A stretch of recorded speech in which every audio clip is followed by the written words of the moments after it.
this is Cat's Diamond Painting. Welcome to my channel, or welcome back if you've joined me here before. I'm here today to do a post review. I'm probably not going to dwell on this video for too long because I did show this kit in my diamond painting year in review video, which I put up just last week. So do go check that out if you haven't seen it yet. But I said in that, you know, were people interested in me putting up a post review of this kit separately? And a couple of people said they did want to see it. And also I did this kit as part of the Refresh Your Stash challenge, which I'll explain in a moment. And I did kind of think to myself, I probably would do a post review for all of the kits in that stash, in that challenge even. So that is why I'm here today. So this is one of my recent completions. This is Weekend in Paradise by Abraham Hunter. It is from Diamond Art Club. And I bought this kit back in 2022. It could even have been 2021 originally. I know it's one that I did destash and buy with upgraded drills at some point. So I'm not sure in Gems Flow where it said 2022, whether that was the initial release or the rebuy. And yeah, I have had this in my stash for so long and I've not got round to it because primarily because it was a bigger kit and I have historically been a little put off working on those. But the Refresh Your Stash challenge, as laid out by Lizette Crafts and Tells, she's got a fab YouTube, you should check her out, is to work on the oldest kit in your stash. And I have been faithfully doing that this year. I'm about to start my third from the challenge. And I'm really enjoying just having that element of choice removed. I'm thinking, okay, so my next kit is going to be this one. And this is a kit which I have considered destashing so many times just because it has sat in my stash, not being done, never kind of reaching the top of my mental queue for so long. And I am so glad I did not destash it. Anyways, let me unfold it so you can see, and then I will tell you all about my experience with it. Okay, it's a little bit too big for you to see the whole thing. I think I might have to pan over this in a bit, but ta-da, this is most of it. Well, this is, you can see all the bottom C part, but if I move it up, you'll see the gorgeous sky. And it's really that contrast of colours, I think, that drew me to this one. I am a sucker for a lovely colourful sky, so that was always likely to grab my attention. But I really enjoyed the kind of juxtaposition with the cool blues of the underwater section. I remember when this first came out, it was, you know, one that I immediately jumped on because I was really fascinated by that. I love this kind of stormy sky, I guess it probably is, isn't it? With those like purple clouds. That makes me think there's a storm brewing. And the palm trees kind of look like they're maybe being blown around a bit as well. And the water's a bit choppy. So yeah, I think that's what's going on. But yes, it is an absolute beauty. Right, let me go through some stats with you. So, ooh. This was my 82nd ever diamond painting start and my 76th finish. Those numbers are always going to be different because I have abandoned a couple along the way and mostly because I have several whips on the go. It was my 6th finish in 2026 and my 18th finish. So was that, no, it wasn't my final finish, but it was my 18th finish for the 2025 to 2026 April to April review period that I use for my year in review, just because I started diamond painting in April and I'm very literal, so I do it year by year. So it's 93 by 70 centimeters, big and beastie. It has square drills, and Abraham Hunter is an artist. He's got to be up there amongst my favourites because I do think he makes the most beautiful, beautiful paintings. I wouldn't say that it's an artist where I need to buy all of them. In particular, a lot of the ones that focus more on animals haven't necessarily, like, I don't think I've ever seen a painting of his that I really didn't like, but they weren't necessarily diamond paintings I needed to have, whereas his landscapes really, really appeal to me. I find them quite varied compared to the landscapes of some landscape artists, you know, lots of different themes and interesting things going on. And yeah, this one, I just, oh, the colours. I am, as you may well know, if you're not new here, incredibly motivated by colour in diamond painting. I love bright colours, and yeah, this painting has got them in spades. So it took me around 4 weeks of diamond painting. I started it in February and did maybe a third or so of it, and then I put it away for a little bit to work on other projects, and then I came back to it in March and then finished it off.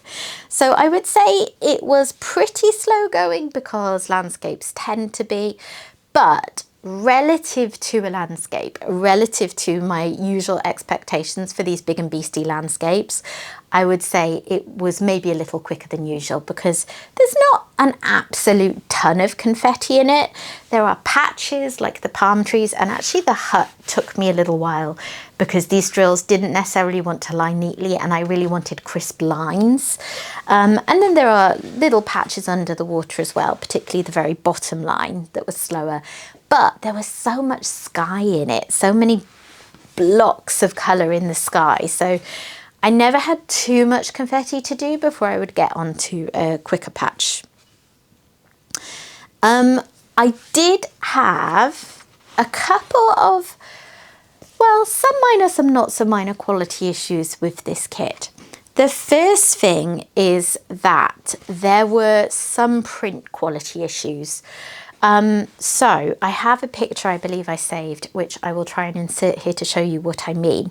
But essentially, all of the symbols where you had a white symbol on a coloured background, I found quite blurry and faded, and some of them that made them quite hard to read, and quite hard to tell where the space for one symbol ended and the next began. I noticed it straight away because a lot of those symbols were in the blue section where I started, and I thought, oh, this is going to get old. But then as I went through it, I realised that other symbols that had black symbols on a colour background were fine. I believe it's because when a symbol is in white, nothing is printed there. The printer essentially leaves a gap, and then colour can bleed into it. But it was also that they seemed a bit faded. So yeah, it was a strange one. I did, like, usually when there's a challenge like that, I do find I get used to it and it affects me less as I go through the painting. But I'd be lying if I said that wasn't, you know, a little bit below the usual quality that I expect. Drills as well. Oh, I've forgotten to get my drills to show you. Hang on. So here is my drill storage that I used, complete with some lovely cat hair on the top.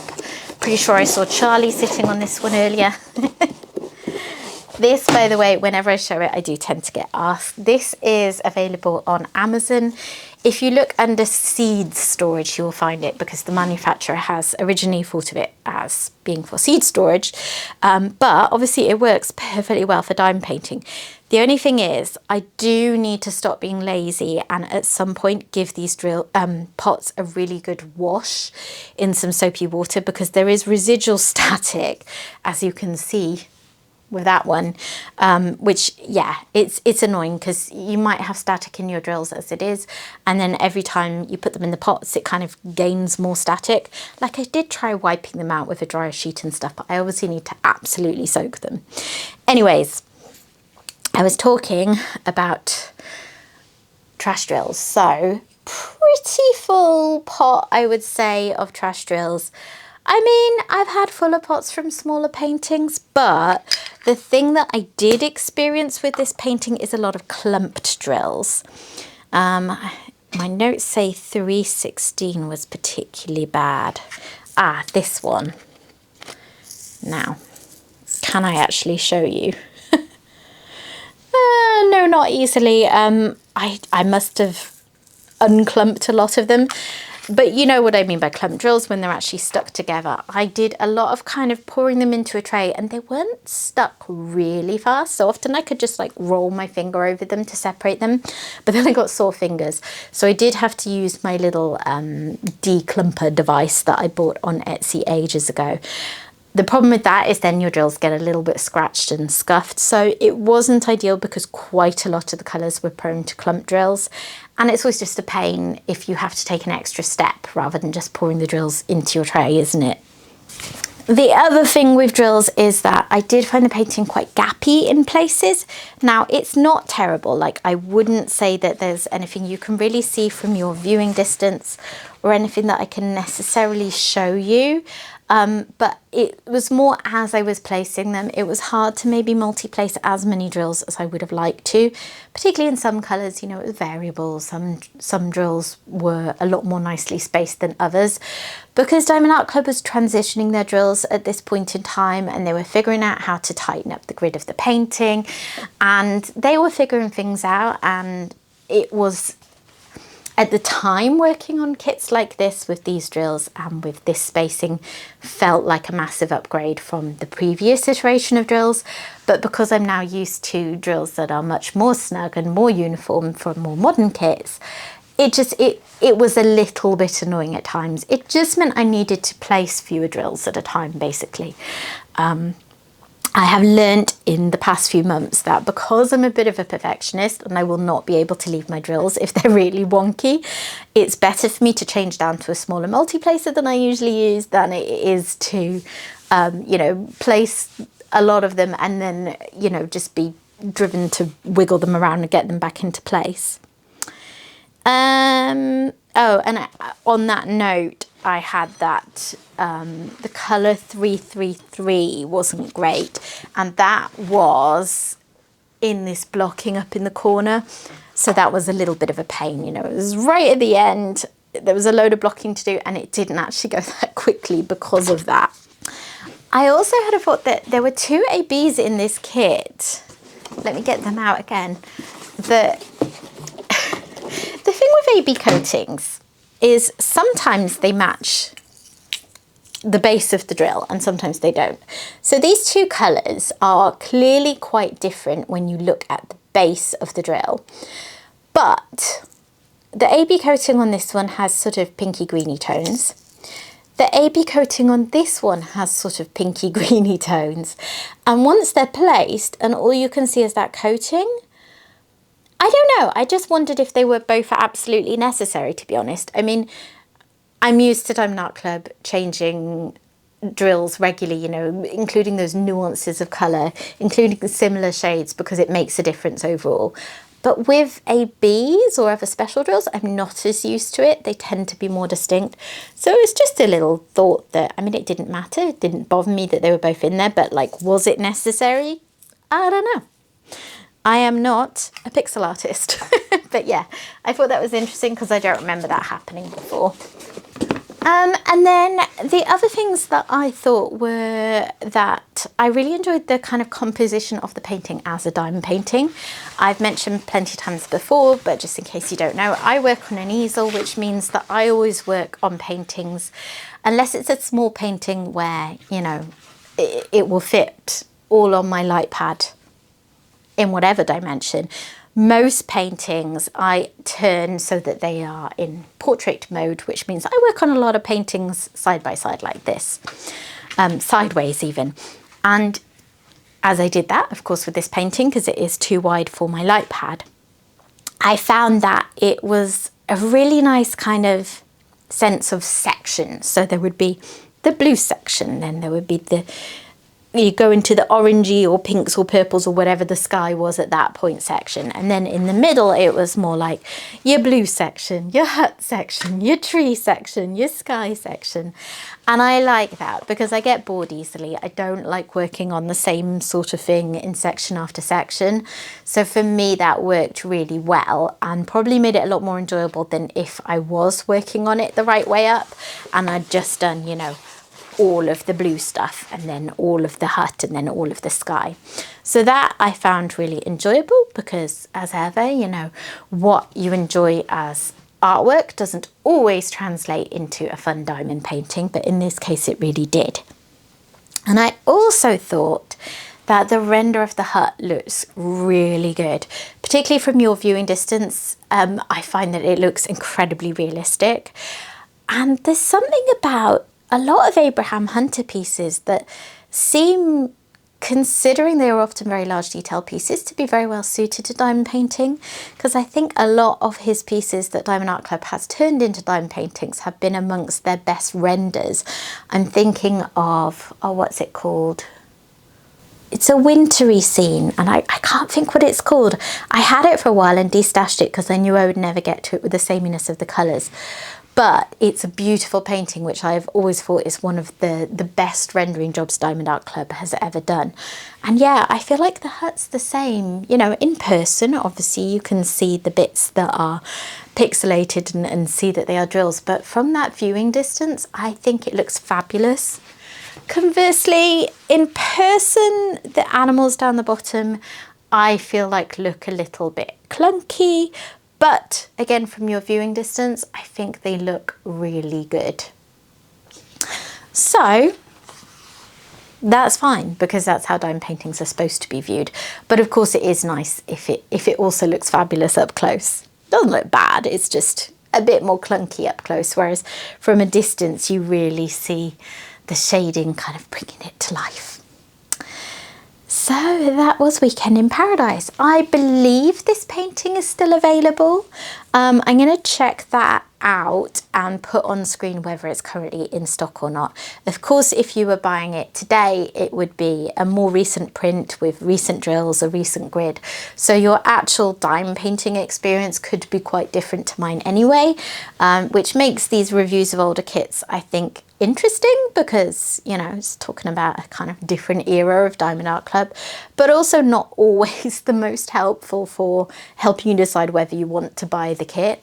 But if you like the actual image, that part's obviously going to be the same, and the parts that I've talked about that refer to, you know, just my experience working on this artwork as a diamond painting. So that is my post review of Weekend in Paradise. I'm going to pan over it now, I think, because it's so big, just to make sure you can fully appreciate its gorgeousness, and then I'll just pop back to say goodbye.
That's all from me. Thank you very much for watching. I hope you've enjoyed taking a look at this with me and just hearing some more in-depth thoughts about my experience with this painting, which as usual for me with Diamond Art Club were almost overwhelmingly positive. I really enjoyed it. I just, in these post reviews, tend to get into the nitty-gritty of my experience, and a lot of the niggles that I talk about aren't necessarily things that detracted from my enjoyment that much anyway, but they are part of the experience I had, so I will mention them. So thanks for watching. If you have enjoyed this, please consider dropping a like on it. And if you're not yet subscribed, I'd love it if you would stick around, so please consider subscribing as well. That's it from me. Bye bye.